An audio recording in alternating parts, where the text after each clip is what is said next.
So a fascist, a bigot, and a misogynist walk into the dining room at Mar-a-Lago. And the maitre d' says, "Dining alone again, Mr. President?"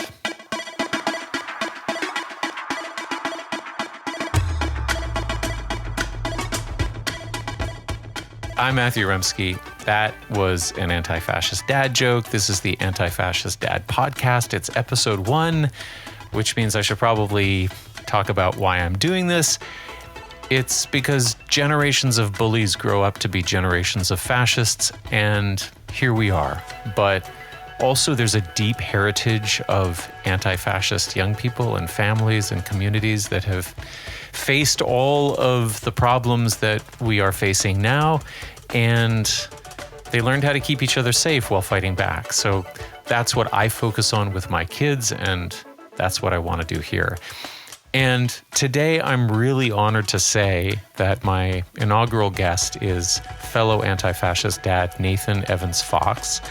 He's an Appalachian songwriter and labor advocate, and he's here to talk about Yallidarity, but I'm also going to have him walk through the verses of his viral hillbilly hymn. Here's one of them.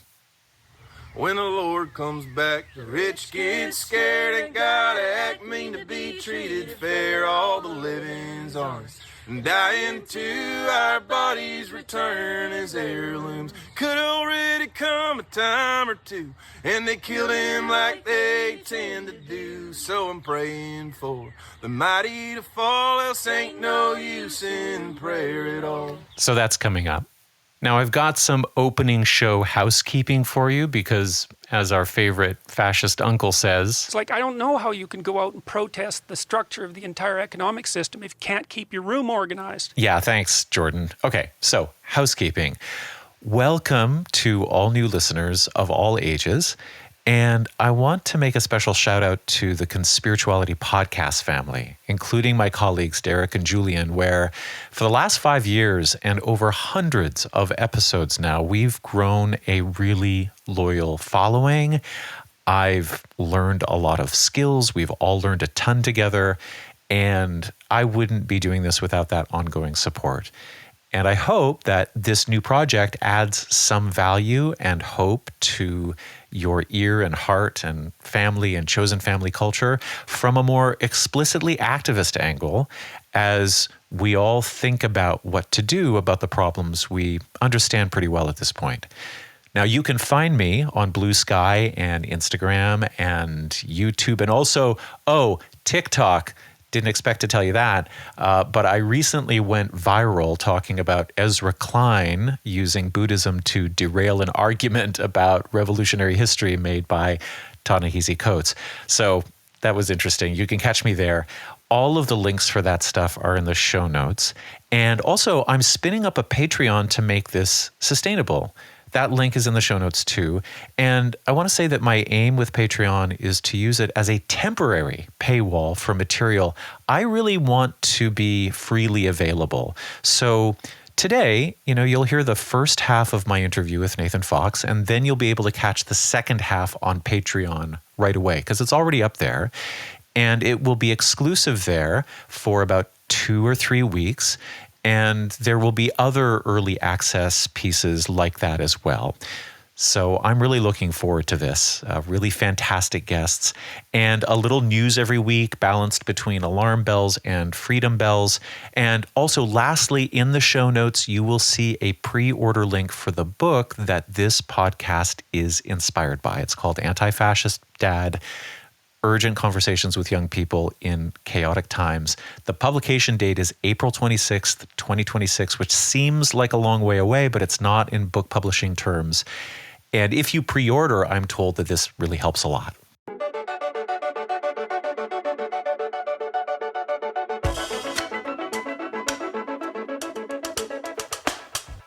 Segment 1, Fascist, Squish, and Anti-Fascist News of the Week. Okay, so this will be a regular segment that spotlights 3 ongoing news themes. So stories of rising or existent fascism, stories of liberal politicians or mainstream journalism rolling over for bullies, and then also stories of folks who are actually fighting back using the whole rainbow of tools developed by anti-fascists over the past century. Just a note on timing, the interviews for this podcast are evergreen. That's the way I've planned them out. And I'll do my best in these segments to make them timely. But for this one, the dynamic I'll describe is very fluid and things will surely have changed by the time of publication. So, for the week ending October 8th, the news in fascism, although this is now part of a 2-year horrible story, the global Summud Flotilla is a civilian convoy of 44 sailboats with folks from over 40 countries, including well-known figures like Greta Thunberg, but also many who are totally new to direct action, carrying aid to the starving survivors of the Gaza genocide, which is ongoing. They are still in international waters, but nearing Gaza after a harrowing journey that began in Barcelona and picked up boats along the way in Italy and Tunisia. Over the past week, they've reported attacks and harassment from drones, likely sent by the IDF, which have dropped incendiary devices and chemicals on or around the vessels, damaging rigging and causing minor injuries. The attacks are intended to intimidate, it seems, but the flotilla is sailing on. As I record this, Israel has changed its characterization of the flotilla from being a social media stunt to now claiming it has evidence that this internationally funded fleet is linked with Hamas. So the subtext here is the IDF making a case for using deadly force against these unarmed boats filled with flour and baby formula. Symbolic aid is Hamas. In the squish category for this, I'm just going to lump in all the governments representing the citizens on the flotilla who have at the most provided lip service in support. The intent of this mission is to open a humanitarian corridor to Gaza by sea, and these people are putting their lives on the line, daring the IDF to harm them and to force international action. And so far, it's mostly crickets, with one notable exception, or a few. One of them is, and this is the anti-fascist news category, Italian dock workers have staged a 24-hour general strike, but then also ongoing demonstrations and work slowdown actions in defense of the global Summud flotilla, following drone attacks on the boats in Tunisian waters. These union-led actions have gained traction across Italy in terms of popular support, and this politically complicates the government's pro-Israel position. So it's a real moment of workers' solidarity with a colonized people, or, as my guest Nathan Evans Fox might call it, Yallidarity. When the Lord comes back, I'll do my best to share my okra and cigarettes, break every law. I can't respect leave some tall grass for all the critters rest. When the Lord comes back, I'll do my best to share my okra and cigarettes, to share my okra and cigarettes. So I'm going to play a lot of these clips today because I just couldn't believe my ears when I first heard this song. I knew instantly that I wanted to talk with Nathan because it was clear that this song came from this deep place in a part of the world that is too often, and I think unfairly associated with right-wing meanness. I didn't know he was also a dad of one kid with another on the way, so that was happy to find out about. And not every episode is going to feature an interview with a fellow anti-fascist dad, but I think it's a good place to start because part of this project is about pushing back against the many layers of manosphere baloney, ranging from, Andrew Tate and his imitators at Fresh and Fit, for example, to the MAGA brofluencers who podcasted Trump into the White House, to the more button-down hand-wringers who are trying to pull all the lost boys back into the respectable liberal culture of kinder capitalism, which is, of course, built on compromise and appeasement and the depressing belief that nothing will ever really change, so you might as well get your bag. But back to Nathan's work. There's a caption I read on his Instagram. He wrote, we didn't need an elegy.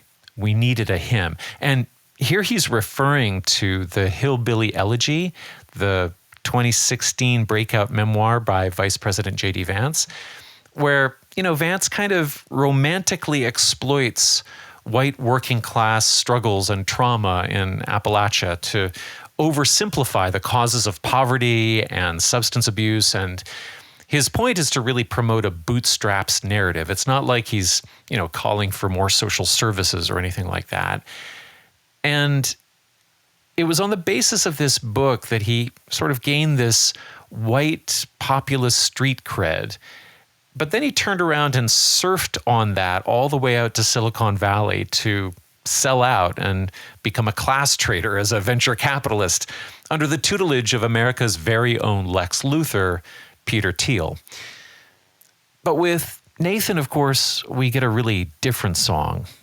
A song about Yallidarity, which is his term for the bonds of class and ethnic and all-gender kinship that he says are the real source of hillbilly resilience, as one wave of industrialization and resource extraction have rolled through the hills, one after the other. Now, what I didn't know before talking to Nathan was that he's also this kind of perfect bridge guest between the work that I've done on Conspirituality Podcast and the vision I have over here, because as you'll hear, Fox roots his politics of mutual aid and neighborly care and freedom in his childhood experience of being in fringe, charismatic, Christian, little independent churches. Now, we're really familiar with how that vibe can careen to the right and go south. And Nathan talks about this, frankly, but we also know that charismatic ecstasy can add jet fuel to the Christian ethno-nationalism that helped put Trump into office. But nothing is ever one thing, is it? And what fascinates me about the power of spiritual traditions is that they can lead people into political chaos, but they can also lead people out of it. So, as you're going to hear, Fox's account of speaking in tongues and healing miracles in these tiny little hillside churches showed him unexpected possibilities of self-perception and growth. But also, some places were overshadowed with dangerous unaccountability that, meant that he needed to move on. But he also made that transition without throwing his old self away. And that's not easy to do. And now I think he's singing in a voice that his folks can hear, and we can too. Now, 2 more points before we get to the interview. In our conversation, Nathan mentions that we have to remember that all the holy rolling and speaking in tongues are actually the echoes of West African ecstatic worship, remembered and celebrated by slaves, and then absorbed over generations into their iteration of Christianity. So all the call and response singing, all the rhythmic clapping and stomping and spiritual jitterbugging in worship, none of it is originally about whiteness or wanting power. Now, the last thing, Nathan uses an old Jewish term a few times that I didn't ask him to define and I didn't follow up on, so here it is. The term is Jubilee. In the Old Testament, the Jubilee year was observed every 50 years, following 7 cycles of 7 years. So it's a sabbatical, basically. Now, what does the culture do during Jubilee? Well, it frees slaves, it forgives debts, and it returns the land to original owners so that, poverty cycles can be prevented, and the land itself is left fallow to recover some of its nutrients. And I think Nathan thinks about music as a way to imagine what that year, maybe you've also heard the phrase, the year of the Lord, it's the same thing, but what that year, what that Jubilee year would feel like, but permanently.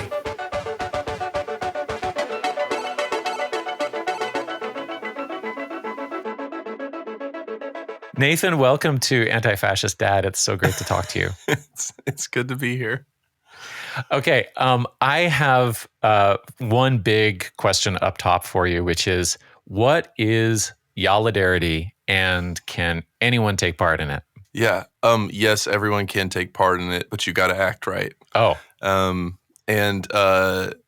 acting right is not saying there's a lot of rules. It's that you have to be just about loving your neighbor and about making kin and making sure everybody gets to eat. And so it's really saying like anywhere where you feel a kind of kinship with the best parts of Southiness, which are that like we have great food, we have lots of twang, we have great music, we have a history of resilience. Anywhere you feel some kinship with that, you got people that you can have fun with, and also people that will take care of you and that you can take care of.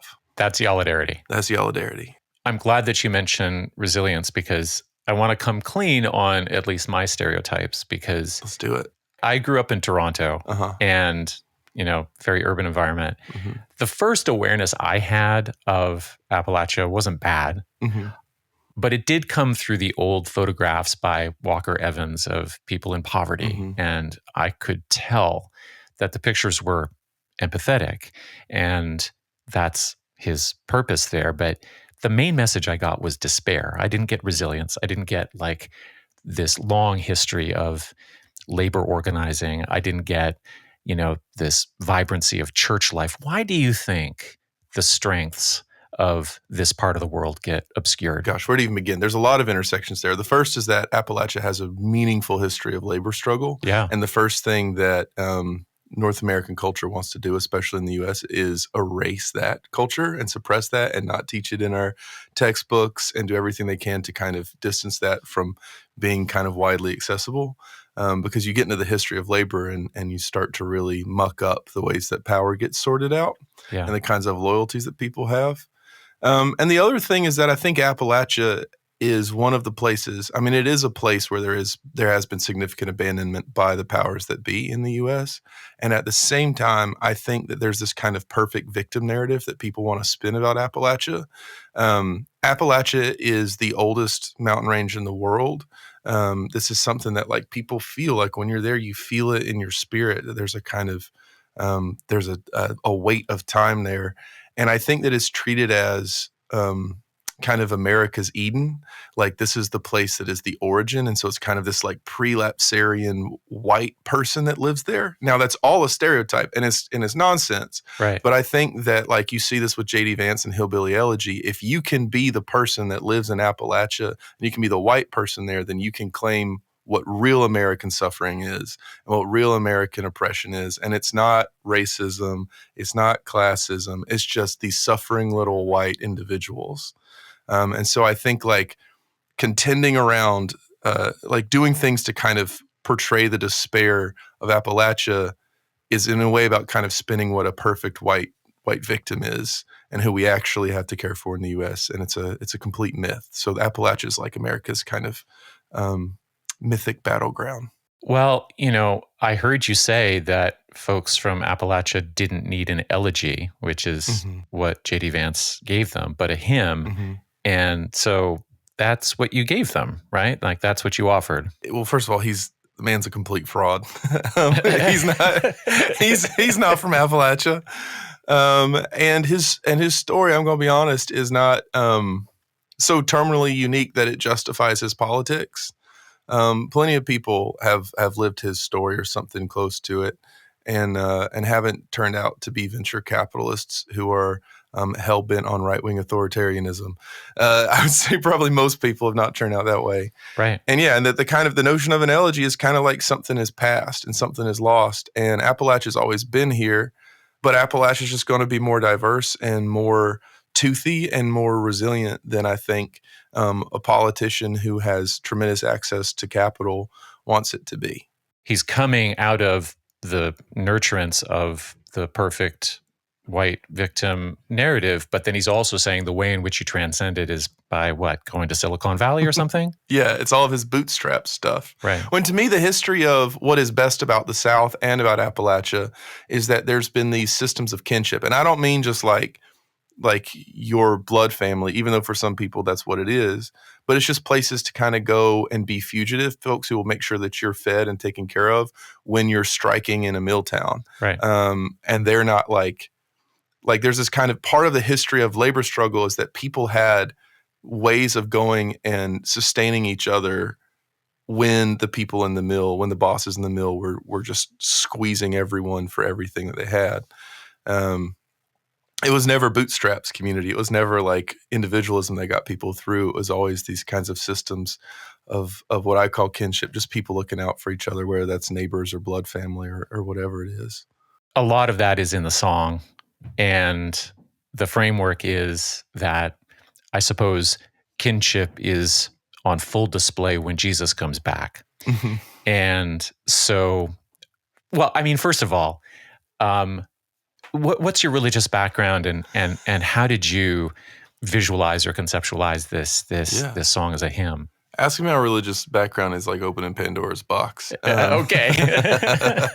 I grew up, so I guess for some like important background, I grew up in some really niche fundamentalist, charismatic, unaffiliated movements, not even like churches. So in Appalachia. So like we weren't like snake handling or anything like that. Although we could talk about how snake handling is like the most metal way you could be a Christian. That's a whole nother conversation. Amazing, yeah. Talking in tongues, out of body experiences, demon possession and deliverance, and healing miracles, things like this. And I don't really feel the need to litigate the reality of any of that. I don't know. It felt real when I was a kid. I've moved on from it. Yeah. But that's my background. And there was a lot of really terrible things that happened in those communities that I will never go back to. I think the reason that I am kind of atheistic now is more like political and moral than it is experiential.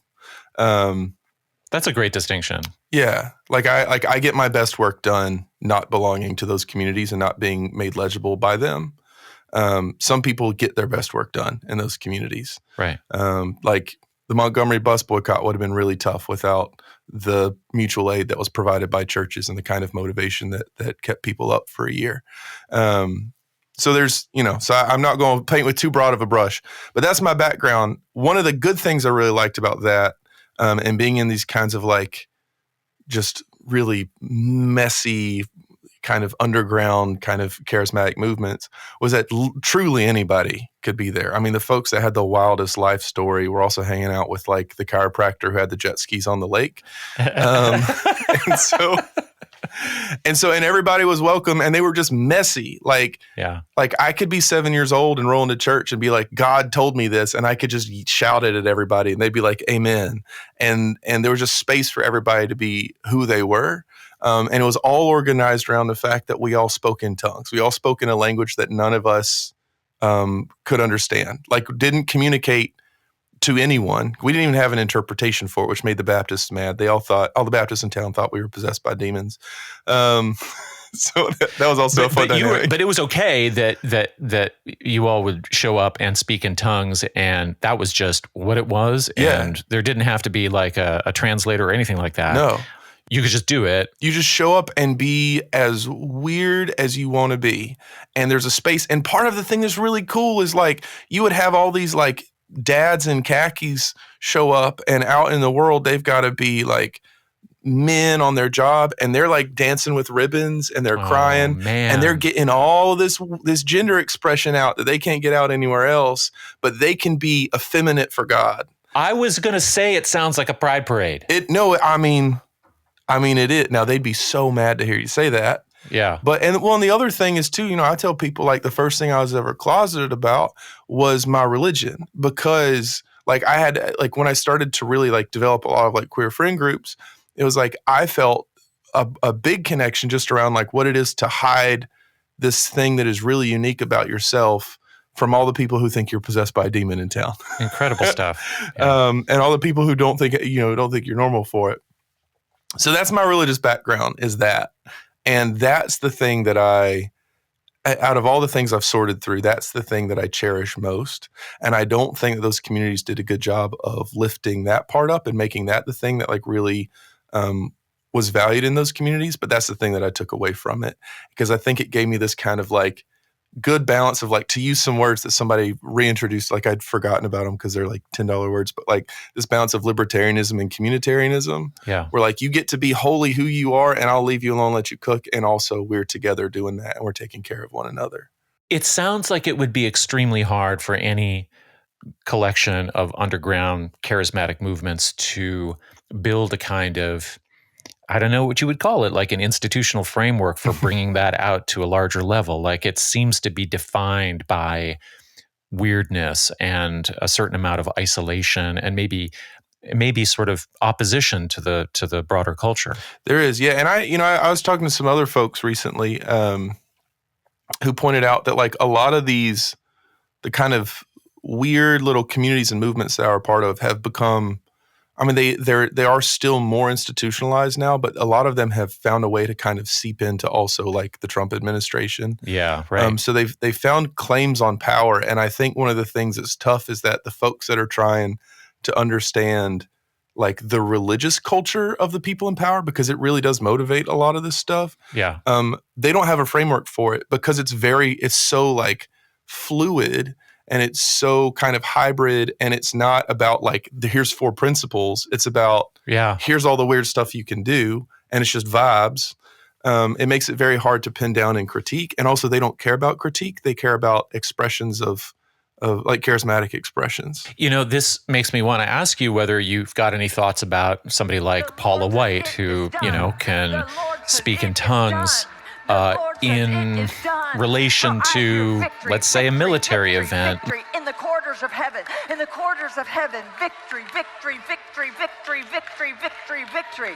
For angels are being released right now. Angels are being dispatched right now. Hamanda aka ata raka teda baka sanda ata ambo osa kata rite eke bata. I'm wondering the extent to which that charismatic energy is there a really concrete connection between her charisma and her politics, or is that volatile? One of the things that I think is important when you talk about, I'm really getting in the weeds here, but one of the things that's important when you talk about charismatic Christianity is that it came here through Black folks who had retained some of the traditions of West African religion and spirituality. Right. And so, and they had done this despite enslavement. And so, and then white folks found this. And so it kind of entered the culture through class connections and affinities, but then it ended up being kind of like this system of resilience about resisting all of America's, the ways that they erase culture, the ways that America puts a tax on your soul just to live here. There's a kind of stress. And all of the systems of resilience and power that people had developed to be oppositional to enslavement, to settler colonialism, to racism, to Jim Crow, to all these things, all that power ended up being transferred or finding its way into the establishment and into the powerful who put that to use for whiteness. So I think that's part of the narrative.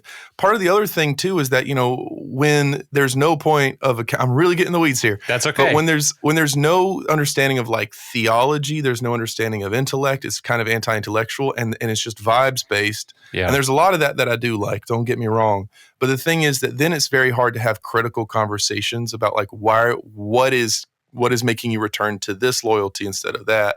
And so it ends up being a really great way to obscure all of the kind of cultural loyalties you have. Yeah. So it's a great way of never talking about race, never talking about gender, never talking about sexuality, because you have to be kind of critical and self-reflective around those things. When you look at the kinds of communication and loyalty that people have to folks like Trump, they're like, well, it's this and that and the other, and it doesn't make any sense. And a lot of you know, hoity-toity coastal liberals want to call out the contradictions, and it's like that's not the point. If you've ever been in those congregations and those like almost like proto-evangelical churches and those kind of like charismatic unaffiliated spots, you learn the kind of loyalty and you learn the kind of like flexibility around accountability and around like understanding and following leadership that you see modeled in the way that Trump is leading people, in the way that people are receiving him. So like, I think Trump is like America's prosperity gospel charismatic president. Like, I think he's the kinds of ways that he communicates and the kinds of following that he expects and that people give to him was modeled in a lot of these like backwater churches first. Well, then in the song, Jesus comes back and he wants to do something different. When the Lord comes back, ain't gonna be no cops. You can cook your own, you can smoke your crops. All the boys gonna wear the pretty things when the Lord comes back. The cops go away. Why do the cops go away? I'm just going to go through kind of line by line. Yeah. Well, because the cops killed Jesus. I mean, it's that simple. It's really that simple. And I mean, I'm an abolitionist at heart. And so it's also about the kind of world that can be possible, where you don't have to have the cops, where there's enough housing, there's enough transportation, there's also enough capacity to look out for one another that like we can be one another's security. And we also don't put people in the kinds of lifelong conditions that drive them to do antisocial things. Next line. This one really gets me because I think it runs really deep. Why doesn't Jesus make you prove anything when he comes back? Well, because Jesus just walked among us. People forget, like, there were no creeds, no confessions until after Jesus died. When you're in the presence of a friend, you don't profess your friendship. You just be, and they accept you, and you accept them. Mm-hmm. And there's a kind of like, I think people get caught up on proving their loyalty to Christianity instead of just being who they are. There's a kind of humanism that gets lost by a lot of Christians. It makes me think of how, growing up Catholic myself, there was a lot of things one had to do on a daily, perhaps even hourly basis to prove something about yourself in the shadow of the church. It's a psychic weight that you have to carry, to constantly feel like, to always internalize that voice that's like, am I measuring up? Instead of just being like, I'm accepted, I'm with a bud, I'm with my homie. The broader context that I hear in that line is that, capitalism is making us prove things all the time. Like every day. Yeah. Yeah. I mean, it's capitalism, it's masculinity, it's white. I mean, I hate to say, you kind of, all these terms get beat to death by all the people that want to preach it, but it's the truth. Yeah. There's all these internalized systems that say like, you got to measure up in this and that way. And it ends up just being like, you just can't, it just makes it harder to know your own creatureliness and just yourself as you are, and not as you are as kind of like your worst critic and worst editor. Okay, so relatedly, maybe on the masculinity tip is, what kind of guy, because I think there's some cultural context here that I'm missing, what kind of guy drives fast in a big truck? Drives fast in a big truck? Well, one of your lines is, I'm going to drive real slow. Yeah. I'm going to go wherever the Spirit goes. And then later on it says, when kingdom comes, I want for nothing. It's just a long table, a mess of beans and honey buns. The trucks are small, the trains are late. The men pick up their dinner plate, saying nobody sees it, the debts are paid. The guns are all for shooting clays, the guns are all... Big trucks driving fast, that's just people who have bought into the militarized rat race of American society. There's it's the truth. I have yet to find somebody who disproves it. That kind of like big truck culture, and not just kind of like, I like trucks, but like, I have to have this. I will sacrifice things in my life to get this. Because it's $80,000. Because it's $80,000. Yeah. People will complain about their Duramax payment, and they don't even do Duramax stuff with it. It's about, getting back to proving it. It's about proving your masculinity. It's about feeling like you have a place in this kind of, in the chaos of American culture, in a culture that like is built on the erasure of everyone's roots.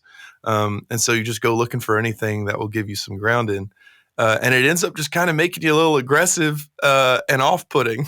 And it costs you so much money and stress. And I wonder if the aggressive and off-putting quality is the direct consequence of realizing you've been duped and you can't really admit it, right? It's like you're putting all this money in, you're filling up the gas tank, and what are you actually getting out of it? Like, does it actually really, does it give you the oomph that you want? Yeah.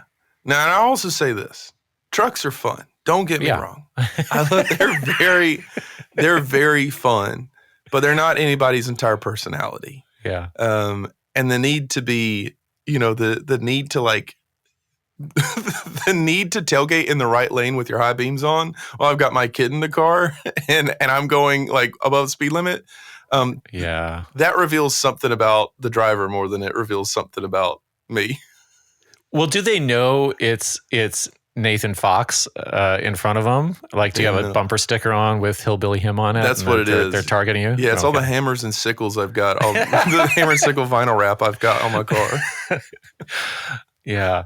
Okay. So next question is a mess of beans and honey buns. Yeah. What kind of beans? I want to know. Yes. And are the honey buns made in an iron pan? So the beans are pinto beans. All right. And there's definitely some cornbread and some chow chow. Okay. What's chow chow? I've never heard that. It's like a relish that can sometimes be a little spicy. Okay. But you just put all that cornbread and all that chow chow in there, and you get all these little bits. Yeah. And it gets all in the bean juice. And then the honey buns, they're not homemade. They're from the convenience store down the street. They're definitely they're all wrapper and they got a little chemical taste to them. Because those things are good. They're treats. Okay, so they're individually wrapped, like they're just at the counter. Yeah, they're just and somebody just bringing them in, just throwing them on the table, and you just hear all the cellophane just crinkling. The crinkling. Yeah, it's like audio sprinkles. Well, I mean, it brings up. I mean, maybe the beans are cooked with bacon, but I wanted to ask if Jesus coming back, if he's a vegetarian. Oh, so this is a good. See, part of my religious upbringing, we didn't eat. We did the Bible diet, so we ate like I call it like Christian kosher, just to also get at how culturally kind of inappropriate some of the stuff was. Okay. But like, so we didn't eat pork, which growing up in North Carolina is diabolical to not eat pork or catfish. Wild work. Just because there's a lot of it. I mean, we're hog country. Like we produce so much hogs, hogs and tobacco. That's what we do. But so I'm not opposed to meatless beans. I've kind of come to, in a way, appreciate some meatless beans. Yeah. I got to think that Jesus is okay with, now he's, I don't know. I'll have to consult, but I would imagine he would come back Jewish. And so we'd probably not be doing bacon, but we might put some kind of beef fat in there. But I think he would be cool with, like my mom all put in bacon in her thing. I think graciousness and accepting gifts is going to be part of the thing. Yeah. He'll understand cultural difference.